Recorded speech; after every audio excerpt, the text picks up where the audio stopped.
Hello friends, नमस्कार। तो हम लोग का 3 सेक्शन तो हो गया था अंतर्राष्ट्रीय घटनाक्रम का। ये चौथा सेक्शन है अंतर्राष्ट्रीय निर्वाचन। तो अंतर्राष्ट्रीय निर्वाचन से संबंधित इम्पोर्टेंट फैक्ट देख लेते हैं हम। कीर स्टारमर जो यूके के नवनिर्वाचित प्रधानमंत्री हैं, कीर स्टारमर जो इंग्लैंड के नए प्रधानमंत्री बने हैं, इन्होंने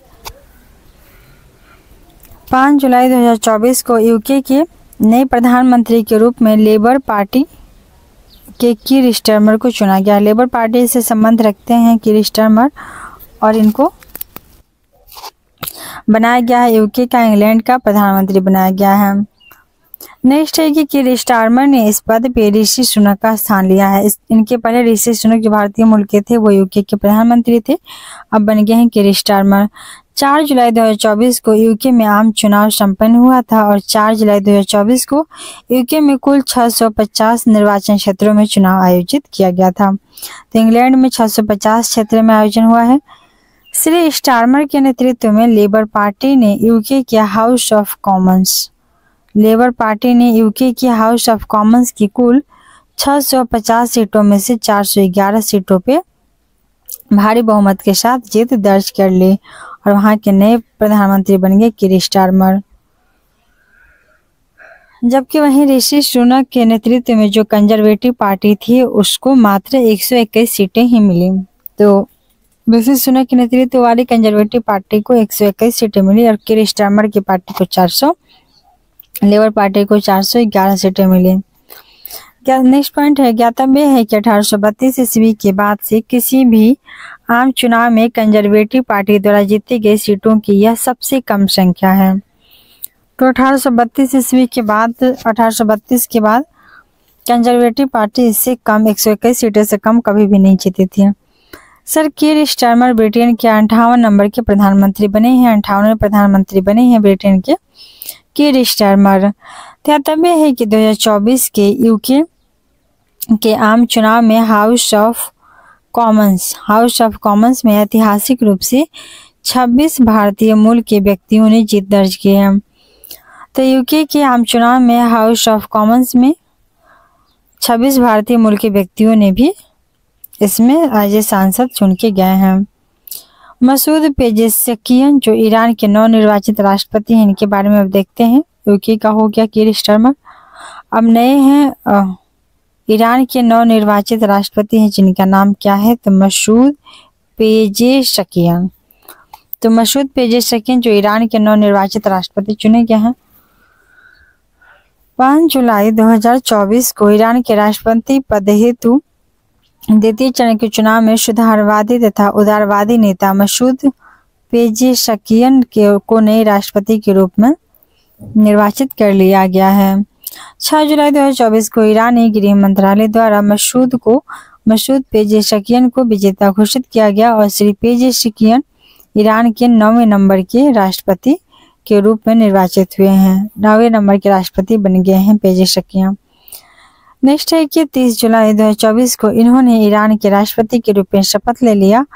ज्ञातव्य है कि 19 मई 2024 को एक हेलीकॉप्टर दुर्घटना में ईरान के जो पूर्व राष्ट्रपति थे तो इब्राहिम रईसी थे इनका, और विदेश मंत्री इनके साथ थे हुसैन अमीर, इन दोनों लोगों का दुखद मृत्यु हो गया था। इसके उपरांत ईरान में राष्ट्रपति चुनाव आवश्यक हो गया था और इसलिए चुनाव कराया गया और वहां के पेजेशकियन बन गए नए राष्ट्रपति इब्राहिम रईसी के मृत्यु के बाद। ईरान में राष्ट्रपति का कार्यकाल 4 वर्ष का होता है तथा वह पुनः निर्वाचित भी किया जा सकता है। राष्ट्रपति का जो कार्यकाल होता है वो 4 वर्ष का होता है और वह पुनः निर्वाचित भी किया जा सकता है।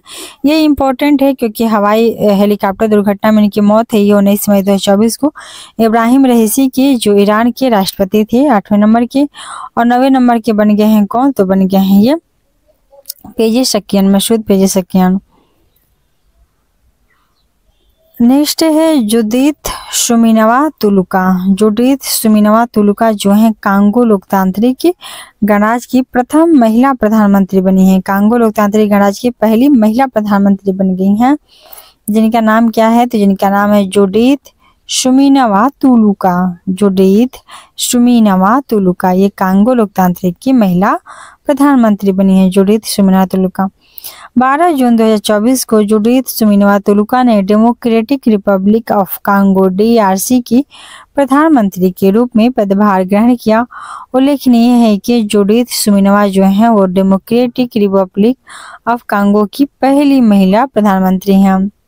ज्ञातव्य है कि इन्होंने इस पद पर जीन मिशेल सामा लुकोंडो को उनका स्थान ग्रहण की हैं। और जुडिथ सुमीनवा जो हैं इससे पूर्व इस देश में योजना मंत्री के रूप में कार्यरत थे। जुडिथ सुमीनवा योजना मंत्री थी इसके पहले कांगो लोकतांत्रिक गणराज्य में, अब वहाँ की बन गई हैं, ये कांगो लोकतांत्रिक की बन गई हैं प्रधानमंत्री। आगे देखते हैं तो नेक्स्ट है कि दातव्य है कि जुडिथ सुमीनवा तुलुका इस देश में बढ़ती हिंसा के समय प्रधानमंत्री का पदभार ग्रहण की हैं। कांगो लोकतांत्रिक गणराज्य में बहुत ज़्यादा हिंसा बढ़ रही है तो उसको ओवरकम करने के लिए इन्होंने ऐसा अपना प्रचार में बताया और फाइनली ये बन गई वहाँ की प्रधानमंत्री। अब अगला हम लोग का हेडलाइन है इंडोनेशिया के नवनिर्वाचित राष्ट्रपति। तो इसके बारे में देखते हैं। इंडोनेशिया के नवनिर्वाचित राष्ट्रपति कौन बने हैं? तो 14 फरवरी 2024 को इंडोनेशिया में आम चुनाव हुआ था और इन चुनाव में प्रबोवो सुबियांतो देश के नए राष्ट्रपति के रूप में निर्वाचित हुए हैं। प्रबोवो सुबियांतो जो इंडोनेशिया के नए राष्ट्रपति बने हैं। ज्ञातव्य है कि श्री प्रबोवो वर्तमान में इंडोनेशिया के रक्षा मंत्री हैं। श्री जो प्रबोवो हैं वर्तमान में इंडोनेशिया के रक्षा मंत्री हैं और उसके बाद इन्होंने राष्ट्रपति के रूप में निर्वाचित हुए प्रबोवो सुबियांतो। नेक्स्ट देख लेते हैं फिनलैंड में राष्ट्रपति चुनाव। तो फिनलैंड का देखते हैं। वर्ष 2024 में फिनलैंड में राष्ट्रपति चुनाव 2 चरण में हुआ था, 28 जनवरी को और 11 फरवरी को हुआ था। इस चुनाव में फिनलैंड में अलेक्जेंडर स्टब इस देश के नए राष्ट्रपति के रूप में निर्वाचित हुए। अर्थात फिनलैंड के नए राष्ट्रपति कौन बने हैं? अलेक्जेंडर स्टब बने हैं। प्रबोवो बन गए हैं इंडोनेशिया के, अलेक्जेंडर स्टब बन गए हैं फिनलैंड के। आगे देखते हैं तो उल्लेखनीय है कि इसके पहले ये 14-15 के दौरान फिनलैंड के प्रधानमंत्री भी रह चुके हैं। तो ये पहले प्रधानमंत्री भी रहे थे अलेक्जेंडर स्टब, अब फिनलैंड के ये राष्ट्रपति बन गए हैं। नेक्स्ट है पोलैंड के नए प्रधानमंत्री। तो पोलैंड के नए प्रधानमंत्री कौन बने हैं? तो 15 अक्टूबर 2023 को पोलैंड में संसदीय चुनाव हुआ था और इन चुनाव में पोलैंड की संसद ने के निम्न सदन में सिविक कोएलिशन एक बहुदलीय गठबंधन है, इसको बहुमत प्राप्त हुआ और संसद के उच्च सदन में सेनेट में भी इस गठबंधन को बहुमत मिला है। और पोलैंड में 8 वर्षों से सत्तारूढ़ जो पहले से थी लॉ एंड जस्टिस पार्टी, इसके नेतृत्व वाले गठबंधन को इन चुनाव में पराजय का सामना करना पड़ा। और ये जो नई पार्टी है सिविक कोएलिशन, ये पोलैंड में जीत गई है। और सिविक कोएलिशन के 13 दिसंबर 2023 को डोनाल्ड टस्क ने पोलैंड के नए प्रधानमंत्री के रूप में शपथ ग्रहण कर लिए। डोनाल्ड टस्क पोलैंड के नए प्रधानमंत्री बन गए। इसके पहले श्री टस्क जो थे 7 से 14 के बीच में इस पद पर भी रह चुके हैं, प्रधानमंत्री के पद पर ऑलरेडी रह चुके हैं और फिर से ये 23 में बन गए हैं। साथ ही वे वर्ष 2014 से 19 के बीच में मध्य यूरोपीय परिषद के अध्यक्ष भी रह चुके हैं डोनाल्ड टस्क। नेक्स्ट देखते हैं तो नेक्स्ट है क्रिस्टोफर मार्क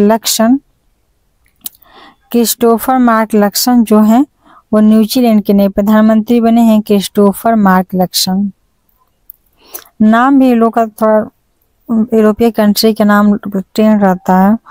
क्रिस्टोफर बने गए हैं न्यूजीलैंड के प्रधानमंत्री। 27 नवंबर 2023 को क्रिस्टोफर मार्क लक्सन ने न्यूजीलैंड के नए प्रधानमंत्री के रूप में अपना पद को संभाल लिया है। और उल्लेखनीय है कि क्रिस्टोफर जो हैं ये 42 नंबर के पीएम बने हैं। न्यूजीलैंड के क्रिस्टोफर न्यूजीलैंड के 42वें पीएम बने हैं। 2023 में न्यूजीलैंड में आम चुनाव हुआ था और इस आम चुनाव में 2023 के आम चुनाव में सत्तारूढ़ जो लेबर पार्टी थी उसकी पराजित हुई है। और 2023 में न्यूजीलैंड में संपन्न आम चुनाव के लगभग 6 हफ्ते बाद national party, ACT New Zealand party और न्यूजीलैंड फर्स्ट पार्टी के बीच में एक गठबंधन सरकार बना और उसके बाद से इस पार्टी की जीत हुई और क्रिस्टोफर बन गए न्यूजीलैंड के नए प्रधानमंत्री। न्यूजीलैंड के इतिहास में यह पहला अवसर है जब 3 पार्टियों के गठबंधन द्वारा सरकार का गठन किया गया। 3 पार्टियों के गठबंधन का सरकार बना है, यह पहली बार ऐसा हुआ न्यूजीलैंड की हिस्ट्री में। समझौते के अनुसार न्यूजीलैंड जो फर्स्ट पार्टी के नेता हैं विंस्टन पीटर्स, ये 3 वर्षीय संसदीय कार्यकाल के प्रथम भाग फर्स्ट हाफ में न्यूजीलैंड के उप प्रधानमंत्री के रूप में कार्य करेंगे, जबकि जो एसीटी न्यूजीलैंड पार्टी के नेता हैं डेविड सिमोर, ये कार्यकाल के द्वितीय भाग सेकेंड हाफ में न्यूजीलैंड के उप प्रधानमंत्री बनेंगे और क्रिस्टोफर बनेंगे न्यूजीलैंड के प्रधानमंत्री। नेक्स्ट पॉइंट है, टॉपिक है, देख लेते हैं डेनियल नोबोवा। तो डेनियल नोबोवा जी क्या हैं, तो इक्वाडोर के राष्ट्रपति बन गए हैं। नोबोवा बन गए हैं इक्वाडोर के नए राष्ट्रपति। तो डेनियल नोबोवा इक्वाडोर के नए राष्ट्रपति के रूप में अपना पदभार ग्रहण कर लिए नवंबर 2023 में। नोबोवा जो है वो इक्वाडोर के 48 नंबर के राष्ट्रपति रूप में निर्वाचित हुए। उल्लेखनीय है कि वेरोनिका अबाद रोजेस राजनीतिक व व्यवसायी महिला ने इक्वाडोर के उपराष्ट्रपति के रूप में शपथ ग्रहण की। तो इक्वाडोर की उपराष्ट्रपति बनी है वेरोनिका और राष्ट्रपति बने हैं नोबोवा। डेनियल नोबोवा इक्वाडोर के सबसे युवा मात्र 36 वर्ष में राष्ट्रपति नियुक्त हो गए। डेनियल नोबोवा और साथ ही ये इक्वाडोर के इतिहास में जुआन जोसेफ फ्लोरेस के बाद दूसरे सबसे युवा राष्ट्रपति हैं। उल्लेखनीय है कि जुआन जोसेफ फ्लोरेस मात्र 29 वर्ष की आयु में ही इक्वाडोर के प्रथम राष्ट्रपति बन गए थे। नेक्स्ट टॉपिक है अंतर्राष्ट्रीय आपदाएं और अंतर्राष्ट्रीय घटनाक्रम का ये लास्ट टॉपिक है। इसके बाद इकोनॉमिक्स से स्टार्ट होगा। अंतर्राष्ट्रीय आपदाओं को देख लेते हैं। तो सुपर टाइफून यागी जो टाइफून है, ये जो फिलीपींस में आया था वर्ष 2024 में, पश्चिमी उत्तर प्रशांत क्षेत्र में आया एक उष्णकटिबंधीय चक्रवात है सुपर टाइफून यागी। तो ये फिलीपींस के एरिया में आया था उसे कटिबंधीय चक्रवात है जिसका नाम है सुपर टाइफून यागी। यह 1 श्रेणी 4 कैटेगरी का टाइफून था। इसमें अनुमानित जो अधिकतम वायु गति थी 240 किलोमीटर पर घंटा थे टाइफून यागी की। इस टाइफून ने दक्षिण पूर्व एशिया में कई देशों को प्रभावित किया। यह जो टाइफून यागी है दक्षिण पूर्व एशिया में बहुत सारा इससे देश प्रभावित हुए और इस टाइफून से प्रभावित होने वाले प्रमुख देशों में है चाइना, फिलीपींस, लाओस, थाईलैंड और म्यांमार शामिल हैं। तो इससे प्रभावित देश में चीन, फिलीपींस, लाओस, थाईलैंड और म्यांमार शामिल हैं। हालांकि इस टाइफून यागी जो है वो सबसे अधिक महत्वपूर्ण प्रभाव वियतनाम में देखने को मिला। सबसे ज्यादा ये प्रभावित किया वियतनाम को और यह वियतनाम में आया अब तक का सबसे शक्तिशाली टाइफून है टाइफून यागी। आगे देख लेते हैं। तो साथ ही यह चीन में लैंडफॉल करने वाला दूसरा सबसे शक्तिशाली टाइफून है और वियतनाम में अब तक का सबसे शक्तिशाली है। फिलीपींस के पूर्व में एक निम्न दबाव के क्षेत्र से उत्पन्न इस टाइफून की सूचना सबसे पहले जापान के मौसम विज्ञान एजेंसी द्वारा 30 अगस्त 2024 को दी गई थी और 6 सितंबर 2024 को इस टाइफून ने चीन में और 7 सितंबर को वियतनाम में लैंडफॉल किया था। तो 30 अगस्त को इसकी सूचना मिली थी और इसका इफेक्ट देखने को मिला सितंबर में। नेक्स्ट देखते हैं। तो ज्ञातव्य है कि जापानी भाषा में यागी का अर्थ होता है बकरी। यागी का अर्थ क्या होता है? टाइफून यागी जो सुपर टाइफून यागी है तो यागी का अर्थ होता है बकरी और यह मकर राशि होता है। यह कॉन्स्टेलेशन ऑफ कैप्रिकॉर्नस होता है, मकर राशि होता है बकरी। 15 सितंबर 2024 को भारत ने टाइफून यागी से प्रभावित देशों को मानवीय सहायता प्रदान करने के उद्देश्य से ऑपरेशन सद्भाव लॉन्च किया था। तो जो दक्षिण पूर्व एशिया के देश हैं तो उनको मानवीय सहायता के लिए आपदा में जो भी लॉसेस हुए हैं तो उसके लिए भारत ने ऑपरेशन सद्भाव लॉन्च किया। इस ऑपरेशन के तहत भारत ने $1 मिलियन मूल्य की मानवीय राहत सहायता वियतनाम को प्रदान की। तो सबसे ज्यादा इफेक्ट वियतनाम में ही पड़ा था, तो भारत ने $1 मिलियन का वियतनाम को राहत दी थी। गंभीर चक्रवात नेक्स्ट है टॉपिक, गंभीर चक्रवाती तूफान रेमल। तो रेमल के बारे में देख लेते हैं हम। रेमल जो चक्रवाती तूफान है ना, ये 22 मई 2024 को बंगाल की खाड़ी से एक निम्न दबाव के क्षेत्र के रूप में उत्पन्न हुआ था। तो रेमल जो चक्रवाती तूफान है ये 2024 में ही आया था और बंगाल की खाड़ी से एक निम्न दबाव के क्षेत्र के रूप में उत्पन्न हुआ और 26-27 मई 2024 की मध्य रात्रि को पश्चिम बंगाल और बांग्लादेश के तटों पर लैंडफॉल करने से पहले यह गंभीर चक्रवाती तूफान SCS severe cyclonic storm cyclonic storm के रूप में परिवर्तित हो गया था। लैंडफॉल के बाद इस चक्रवात के प्रभाव का आकलन करने के लिए भारतीय तटरक्षक पोत जिसका नाम था वरद, इसको पारादीप से जो उड़ीसा में है वहां से रवाना कर दिया गया था पश्चिम बंगाल के तरफ वरद को। रेमल का अरबी भाषा में अर्थ होता है बालू। तो रेमल जो चक्रवाती तूफान का नाम था, इसको अरबी भाषा में क्या बोला जाता है, बालू। यह नाम जो रेमल है वो ओमान के द्वारा दिया गया था। ओमान ने रेमल नाम दिया था, इसका भाषा है बालू। और इसी के साथ जो आपदा था वो समाप्त होता है। तो 2 प्रमुख आपदाएं थी जिसको उन्होंने देख लिया कि रेमल जो बंगाली खाड़ी में और एक फिलीपींस में आया था यागी। तो चक्रवात जो टाइफून यागी था वो था, दोनों देख लिए हम लोग। अब इसके साथ ये खत्म हो जाता है अंतर्राष्ट्रीय घटनाक्रम। नेक्स्ट टॉपिक हम लोग का आर्थिक परिदृश्य, आर्थिक इकोनॉमिक से संबंधित है करंट, तो इसको हम लोग अगले वीडियो में देखेंगे। इस वीडियो को यहीं पे करते हैं समाप्त। Thanks for watching.